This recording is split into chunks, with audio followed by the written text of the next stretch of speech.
Afghanistan, Hong Kong, Abu Dhabi मेरे ख्याल से इन सारे सेंटर्स में एक, अगर आप यूएई की बात में दुबई बात करें या शारजा बात करें, शारजा में तो होने नहीं है एशिया कप के मैचेस, मगर अबू धाबी में सबसे कम स्पिन जो है वो इम्पैक्ट क्रिएट करती है कंपैरेटिवली इनके मुकाबले में। क्योंकि मैंने देखा कम मैचेस होते हैं वहाँ। हाँ। इतने ज़्यादा मैचेस नहीं होते हैं, दुबई और शारजा में ज़्यादा होते हैं, तो शायद सर्विस इतना इस्तेमाल नहीं होता, ये वजह हो सकती है। और अगर वो करना चाहें क्रिएटर्स तो वो ब्रेक हो भी सकता है, वहाँ टर्न हो भी सकता है, और अगर वो चाहें बिल्कुल फ्लैट हो तो वो भी हो सकता है। क्योंकि पिछली बार जो लास्ट हमने एशिया कप खेला था दुबई में ज़्यादा मैचेस खेले थे जी, बहुत अच्छी विकेटें थी, बॉल कैरी भी कर रहा था, 170 180 अच्छा स्कोर होता था।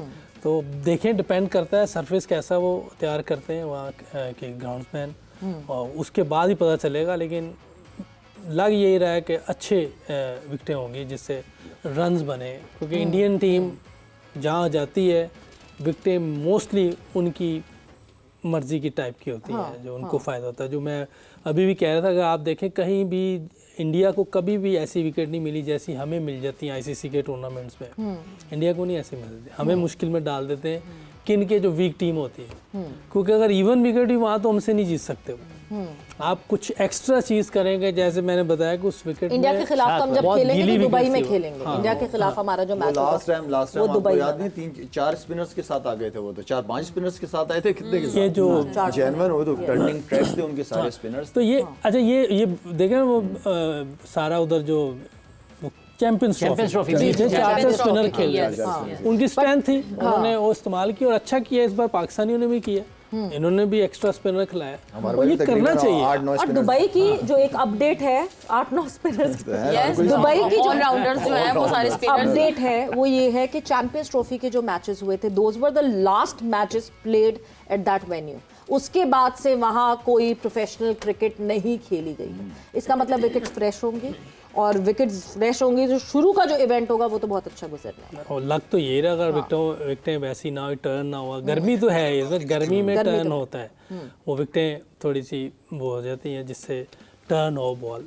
लेकिन ये याद रखें कि इंडिया के पास स्पिनर 3-4 हैं, तो ऐसा नहीं हो सकता कि वहाँ फास्ट विकेट या फुल कैरी करने वाली विकेटें बन जाए।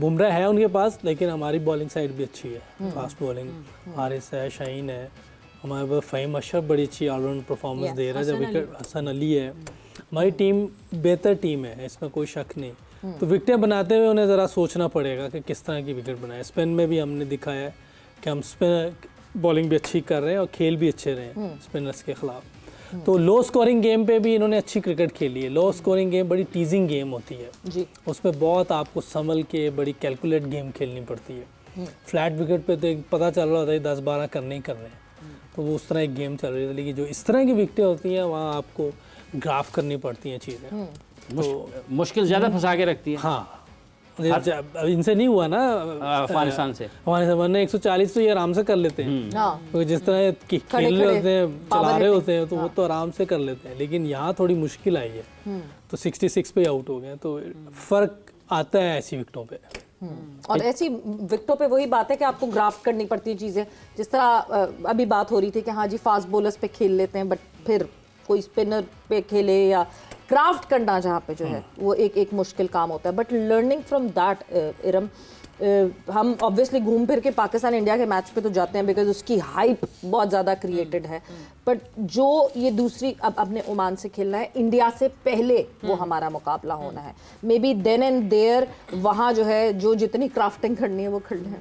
हाँ बिल्कुल, ये तो एक बड़ा अच्छा मौका होगा कि ओमान से हमारा जो पहला मैच आ गया वो एक, ये जिस तरह सलमान अली आगा ने कहा कि ट्राई सीरीज़ जो है ये हमारी प्रैक्टिस ही थी, लेकिन वो माहौल ऐसा बना दिया गया कि हमें वो जीतना ही था। लेकिन ओमान वाला मैच भी सेम उनके लिए एक प्रैक्टिस का ही होगा कि अगर वो उस पर अच्छी प्रैक्टिस कर लें।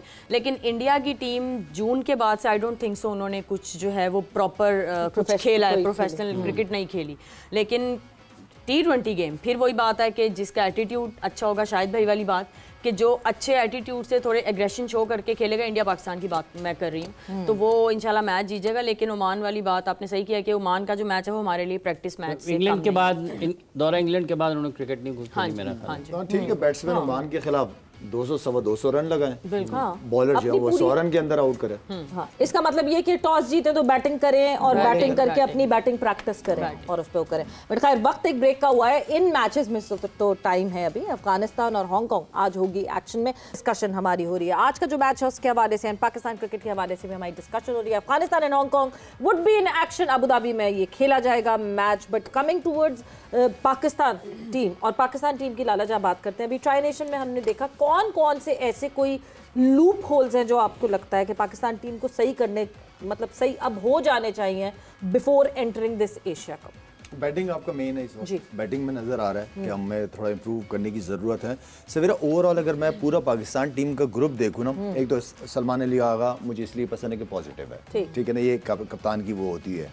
साइम अयूब, फरहान, फ़खर, आई मीन के स्पिनर्स में देखूं, फास्ट बॉलर्स देखूं, आई थिंक ये पाकिस्तान के सबसे बेस्ट प्लेयर्स मेरे सामने हैं, ठीक है। तो मुझे इनसे उम्मीद है कि इंशाल्लाह ये एशिया कप जीत के आएंगे पाकिस्तान के लिए।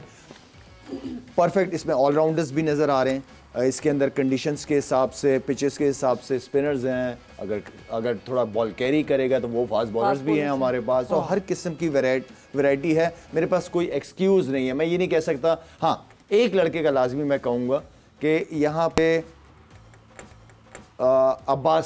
अब्बास को होना चाहिए, अब्बास अफरीदी को यहाँ पे जितनी उसकी परफॉर्मेंसेज रही हैं, जो जिस तरह से हम सबके सामने हैं, ठीक है, उसको कितना चांस मिला, कहाँ मिला, कहाँ नहीं मिला, लेकिन उस एक लड़के के अलावा बाकी मैं समझता हूँ कि मेरे पास कोई एक्सक्यूज़ नहीं है कि मेरी ये टीम ना जीते। मतलब ये जो फास्ट बॉलिंग है पाकिस्तान की, शाहीन जब से वापस आए हैं दोबारा, आपको क्या तब्दीली नज़र आई है बैसियत नया बॉल करते हुए? कुछ लाइन में, लेंथ में, हिकमत अमली उनकी तब्दील नज़र आई है? इकॉनमी बहुत अच्छा रहा है, बहुत अच्छी बॉलिंग की उसने, और मुझे लगता है कि जो फटीकनेस थी उसकी वो ख़त्म हुई है, जो मुझे लगता है, क्योंकि बॉलिंग उसमें है, उसने पहले सब कुछ किया हुआ है, शायद थका हुआ था, जिस तरह बॉलिंग करना चाहता था वैसी हो नहीं पा रही होगी। अब वो अपने पूरे रिदम में भी है, फिट भी पूरा लग रहा है। इस तरह की बॉलिंग करता रहेगा तो पाकिस्तान को बहुत फ़ायदा है, क्योंकि पहले भी देखो जब वो ऊपर से पहले ओवर में एक आधी विकेट लेता था, दूसरी टीम को अंडर प्रेशर कर देता। अभी भी उसने वो जो गुरबाज को आउट किया है वो अंडर प्रेशर गए हैं, 2 ओवर में 7 रन दिए हुए थे, जो एक्सीलेंट बॉलिंग है। तो ये ऑब्वियसली आप जब पूरे फिट होते हो, पूरे रिदम में होते हो, तभी आप ऐसी बॉलिंग करते हो, तो ये एक अच्छा साइन है। हारिस रऊफ मुझे लगता है थोड़ा थका हुआ है, क्योंकि इतनी लीग क्रिकेट खेलता हुआ आ रहा है। ये इन लड़कों को खुद भी देखना चाहिए कि इतनी क्रिकेट खेलें कि जब पाकिस्तान की बारी आए तो इनमें इतनी जान हो कि ये आराम से अच्छी बॉलिंग कर सकें।